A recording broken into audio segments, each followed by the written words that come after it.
नमस्कार, बहुत स्वागत है आपका एमपी अब तक। आप देख रहे हैं, मैं हूं आपके साथ ऋतु ज्ञानवानी। नशे पर सीएम शिवराज के सख्त निर्देश के बाद अब प्रशासन हरकत में आया है। भोपाल और इंदौर में अवैध नशे के कारोबार पर प्रशासन ने शिकंजा कसा है। भोपाल में जगपॉट हुक्का बार पर हबीबगंज पुलिस ने छापा मारा और इसी दौरान बड़ी संख्या में नाबालिग हुक्का पीते हुए पाए गए।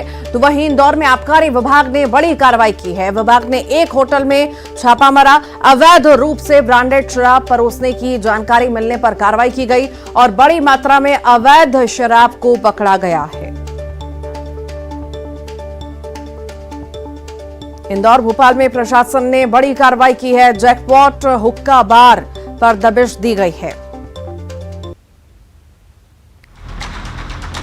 सीएम शिवराज ने वीडियो कॉन्फ्रेंसिंग के जरिए जिलों के अधिकारियों के साथ बैठक की। सीएम ने लॉ एंड ऑर्डर के अलावा नशे के अवैध कारोबार पर पूरी तरह से खात्मे के निर्देश दिए हैं। शिवराज सिंह चौहान ने बैठक में कहा कि स्कूल कॉलेज के आसपास ड्रग्स बिक्री में लगाम लगे। युवा पीढ़ी को खोखला करने की साजिश हो रही है। इन्फॉर्मर के जरिए अवैध नशे के कारोबार पर लगाम लगाएं। संरक्षण देने वाले नेटवर्क का खुलासा किया जाए। हुक्का लाउंज को तुरंत बंद किया जाए। करप्शन के मामले में जीरो टॉलरेंस। सीएम ने बैठक में साफ किया है कि दुराचारी पर प्रशासन सख्त कार्रवाई करे। नशे के अवैध कारोबार को पूरी तरह से ध्वस्त कर देना है, समाप्त कर देना है।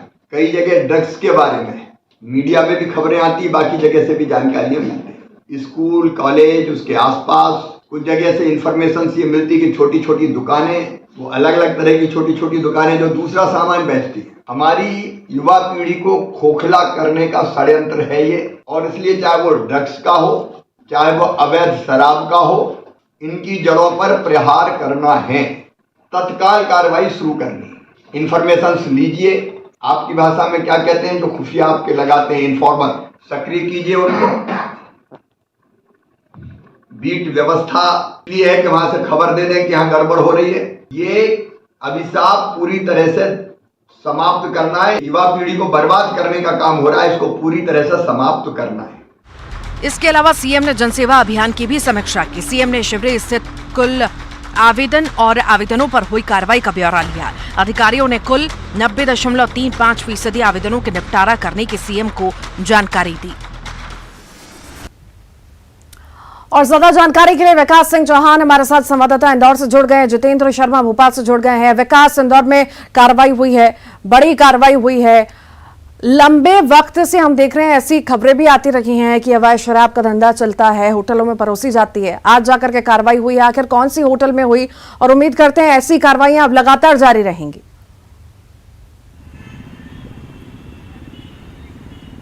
जी हाँ, बिल्कुल ऋतु। अब से कुछ देर पहले लगभग 5 बजे के आसपास में इंदौर के रिंग रोड पर एक नामी नर्सिंग होम के पास में एक रेस्टोरेंट पर दबिश दी गई। इस दबिश के दौरान आबकारी और नगर निगम की टीम ने संयुक्त कार्रवाई करते हुए मौके पर भारी मात्रा में अवैध शराब परोसते हुए कर्मचारी वहां के मिले और नगर निगम ने उस पर गंभीर कार्रवाई की है। हालांकि ये कार्रवाई अगर देखा जाए तो सिर्फ और सिर्फ दिखावे के लिए और नाम मात्र की कार्रवाई है, क्योंकि सुबह ही आज देखा गया कि मुख्यमंत्री शिवराज सिंह चौहान एक्शन मोड में थे। उन्होंने इंदौर को लेकर नाराजगी जाहिर की थी। उन्होंने एक अधिकारी का नाम भी इंदौर को लेकर लिया था। उन्होंने कहा था कि कई आरोप जो है संलिप्तता के अधिकारी पर लग रहे हैं। और सबसे बड़ी दुर्भाग्य की बात है ऋतु कि इंदौर के विधानसभा क्रमांक 2 से विधायक रमेश मेंदोला कल खुद एक मामले में ज्ञापन देने के लिए कमिश्नर से मिले थे और उन्होंने मीडिया के सामने मुखर होकर ये कहा था कि उनकी विधानसभा में हीरानगर थाना क्षेत्र के अंतर्गत कई जगहों पर चोरी छुपे ड्रग्स बेचा जाता है, नशीला पदार्थ बेचा जाता है, मादक पदार्थ बेचा जाता है और पुलिस कोई कार्रवाई नहीं करती है। वाकई ये बहुत बड़ी चीज हो जाती है जब एक विधायक जिसकी सरकार सूबे में हो, उन्हें खुद कमिश्नर से मिलना पड़ता है और ड्रग्स को लेकर जो बात है उसकी शिकायत उन्हें मीडिया के सामने करना पड़ती है। हालांकि उसके बाद ही ये एक दौर बहुत मामूली सी कार्रवाई का माना जा सकता है कि आज नगर निगम और आबकारी की टीम ने संयुक्त कार्रवाई उस इलाके में की। लेकिन अभी कुछ देर पहले सूचना मिली है गोपनीय तौर पर कि आज पूरे शहर भर में अवैध नशे के खिलाफ कड़ी कार्रवाई पूरी पुलिस, शहर की पुलिस करेगी। इसको लेकर गोपनीय मैसेज पुलिस के बड़े अधिकारी के द्वारा सभी थाना प्रभारियों को दिया गया है और उसकी मॉनिटरिंग के लिए निर्देश बड़े स्तरों को, बड़े स्तर के अधिकारियों को दिए गए हैं। हालांकि अब देखना होगा कि सीएम की नाराजगी के बाद कितनी बड़ी कार्रवाई होती है, या फिर ये कार्रवाई सिर्फ और सिर्फ दिखावे के तौर पर होती है अपने बड़े अधिकारियों से लेकर सरकार को खुश करने के लिए, और आगे उसका किस तरह का परिणाम होता है। हालांकि हुक्का पार्लर की अगर बात की जाए तो हुक्का पार्लर इंदौर में पूरी तरीके से प्रतिबंधित है। बावजूद इसके चोरी छुपे कई ठिकानों पर अवैध तौर पर हुक्का पार्लर संचालित होते हैं। उसको लेकर सीएम ने खुद स्पष्ट निर्देश वीडियो कॉन्फ्रेंसिंग के माध्यम से दिए हैं। इसके साथ ही डीसीपी ने और कमिश्नर ने भी निर्देश दिए हैं कि हुक्का पार्लर के खिलाफ, उसके साथ साथ नशीले पदार्थ को जो परोसने वाले स्थान उन सभी जगहों पर गोपनीय तौर पर कार्रवाई करें, और ऐसी कार्रवाई होनी चाहिए कि एक नजीर पेश हो कि फिर से कोई अवैध कारोबार में संलिप्त ना हो। और इस बार ये भी जानकारी दी गई है कि जो लोग ऐसे एक्शन में शामिल हैं, जो लोग ऐसे कार्रवाई कर रहे हैं, ठीक विकास, ठीक है, तो कार्रवाई उम्मीद करते हैं कि लगातार जारी रहेगी। जितेंद्र भी जुड़े हुए हमारे साथ। जितेंद्र, सीएम शिवराज पूरी तरह से सख्ती के मूड में नजर आ रहे हैं और नशे के खिलाफ अभियान तो तेज हो ही गया है समझिए। अब हुक्का बार जो लंबे वक्त से चले आ रहे थे भोपाल में, उस पर कहीं ना कहीं अब लगाम लग पाएगी।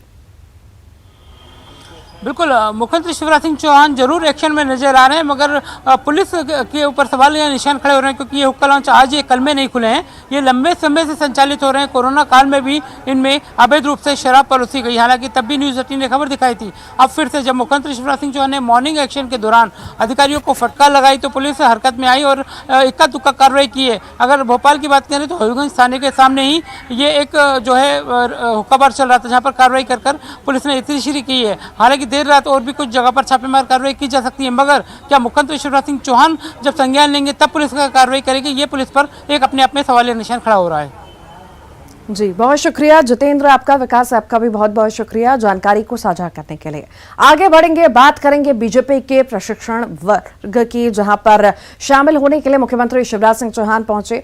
धार जिले के मांडू में ये प्रशिक्षण वर्ग रखा गया है। यहां पर पूर्व केंद्रीय मंत्री विक्रम वर्मा, मंत्री राजवर्धन सिंह दत्तीगांव सहित कई नेता मौजूद पहले से ही थे। इस मौके पर सीएम ने कहा कि महाकाल लोक का प्रधानमंत्री मोदी के हाथों लोकार्पण होना प्रदेश के लिए गौरव की बात है। उन्होंने कहा कि हितग्राहियों को आसानी से शासन की योजनाओं का लाभ मिले, इसके लिए अधिकारियों को निर्देश दिए गए। गड़बड़ी करने वालों को छोड़ा नहीं जाएगा।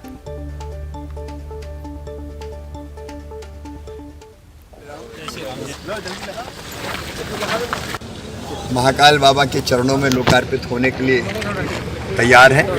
जो मौसम है वो भी सुहावना है। प्रदेश के लिए गर्व के और आनंद के क्षण हैं। एक अद्भुत रचना महाकाल बाबा के प्रांगण में हुई है, जहाँ शिव लीलाएं साकार हुई है। अवंतिका उत्सव मना रही है।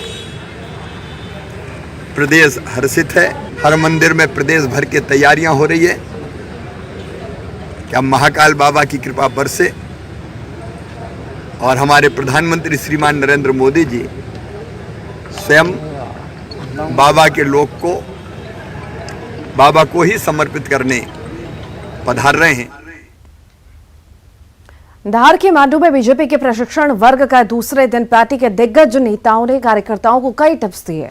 दूसरे दिन प्रशिक्षण वर्ग के 7 सत्र हुए, जिसमें राष्ट्रीय सह संगठन महामंत्री शिव प्रकाश ने समरसता और पर्यावरण, केंद्रीय कृषि मंत्री नरेंद्र सिंह तोमर ने केंद्र सरकार की गरीब कल्याण और कृषि क्षेत्र की उपलब्धियां पर, राष्ट्रीय महासचिव कैलाश विजयवर्गीय ने राष्ट्रीय पुनर्निर्माण में भाजपा के योगदान विषय पर, एससी मोर्चे के अध्यक्ष लाल सिंह आर्य ने अनुसूचित जाति कार्य विस्तार की संभावनाएं विषय पर सत्र को संबोधित किया, तो वहीं सह प्रभारी पंकजा मुंडे ने केंद्र सरकार की दूरगामी परिणाम वाली नीतियों पर सत्र को संबोधित किया। प्रदेश प्रभारी मुरलीधर राव ने रक्षा सामर्थ्य विषय पर सत्र को संबोधित किया। अपना मंच पर स्थान ग्रहण करें।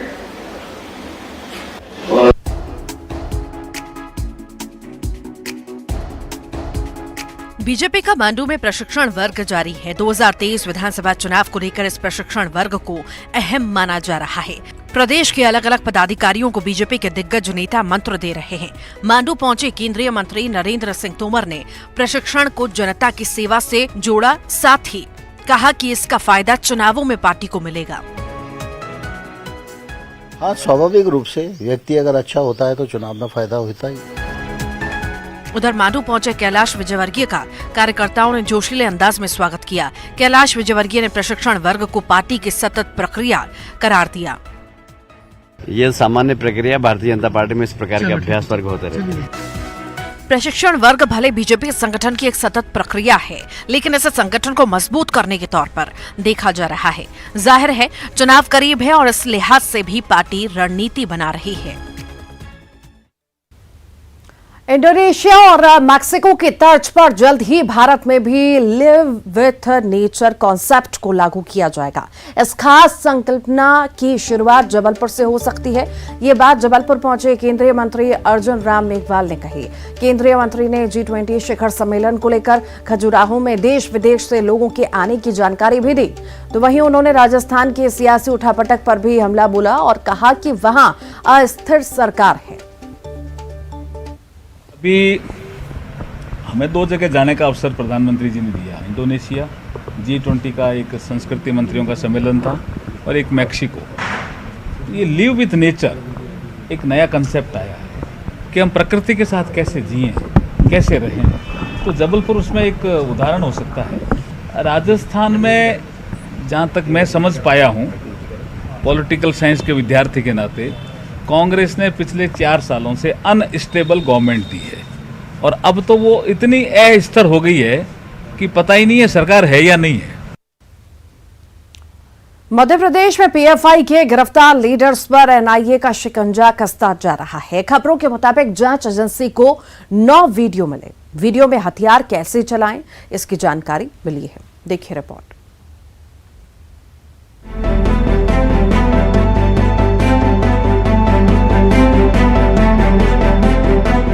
पीएफआई पर नया खुलासा, 9 वीडियो ने खोले राज।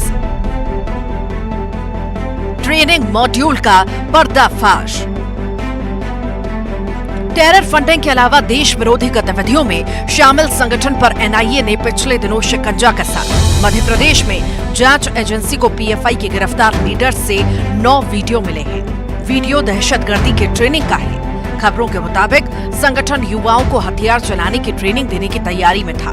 चयन किए गए युवाओं को पहले स्टेज में फिजिकल ट्रेनिंग देनी थी। इसके बाद युवाओं को हथियार चलाने की ट्रेनिंग दी जाती। नए खुलासे के मुताबिक पीएफआई हिंसक गतिविधियों को अंजाम देने के लिए युवाओं को तैयार करने वाली थी।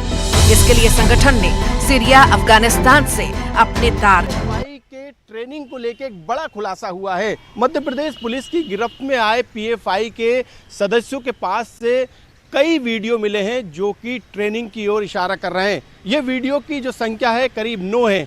इन वीडियो में अलग अलग तरीके से किस तरीके से ट्रेनिंग मध्य प्रदेश में दी जा रही थी, इस बात का खुलासा हुआ है। खबरों की माने तो पीएफआई की संदिग्ध गतिविधियों को लेकर एमपी पुलिस के पास भी इनपुट था, लेकिन पुलिस की कार्रवाई से पहले एनआईए ने कार्रवाई की है और देश में आतंक मचाने के मंसूबों पर पानी फेर दिया।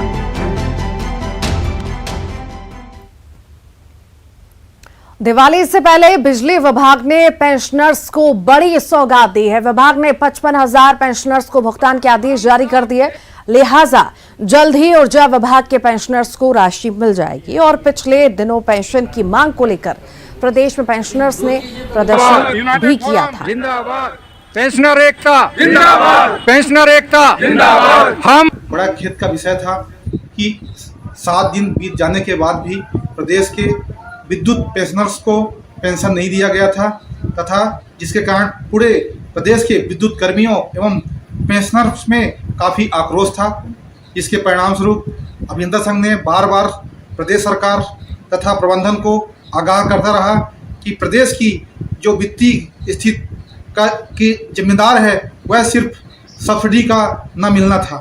और उसी कड़ी में आक्रोशित विद्युत कर्मियों तथा पेंशनर्स ने कल विद्युत भवन का घेराव किया तथा पूरे प्रदेश में इसका विरोध किया, जिसके परिणाम स्वरूप कल शाम तक मुरैना सुमावली से कांग्रेस विधायक अजब सिंह कुशवाहा की गुंडागर्दी का सीसीटीवी फुटेज सामने आया। दरअसल सिविल लाइन थाना क्षेत्र के छौंदा टोल प्लाजा के पास ओवरटेक करने के विवाद में विधायक ने दूसरे वाहन की वाहन के मालिक की पिटाई कर दी। ये पूरी घटना सीसीटीवी कैमरा में कैद हुई, जिसे आप हमारे स्क्रीन पर देख सकते हैं। हालांकि पीड़ित युवक ने थाने में इसकी शिकायत नहीं की। बावजूद विधायक पर कई तरह से सवाल उठ रहे हैं।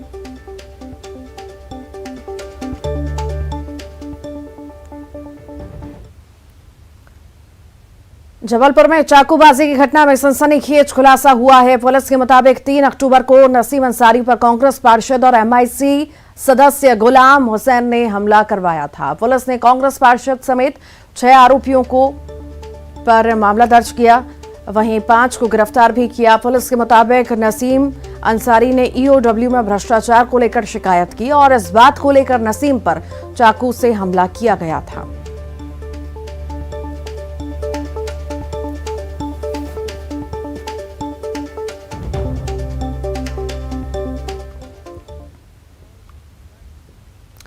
श्योपुर से बड़ी खबर है। उफनते नाले को पार करते समय यात्री बस पलट गई। बस में सवार थे 50 से ज्यादा यात्री। तेज बहाव में कुछ यात्रियों के बह जाने की भी खबर है। बस के भीतर अफरा तफरी मच गई। ये तस्वीरें आपके सामने हैं श्योपुर की। उफनते नाले को पार करते समय यात्री बस पलट गई और आपको बता दें कि लगभग 50 यात्री इस बस में सवार थे और कई सारे लोगों के बहने की भी खबर बताई जा रही है।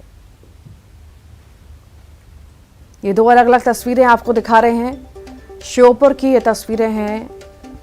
लापरवाही जान पर भारी पड़ी है।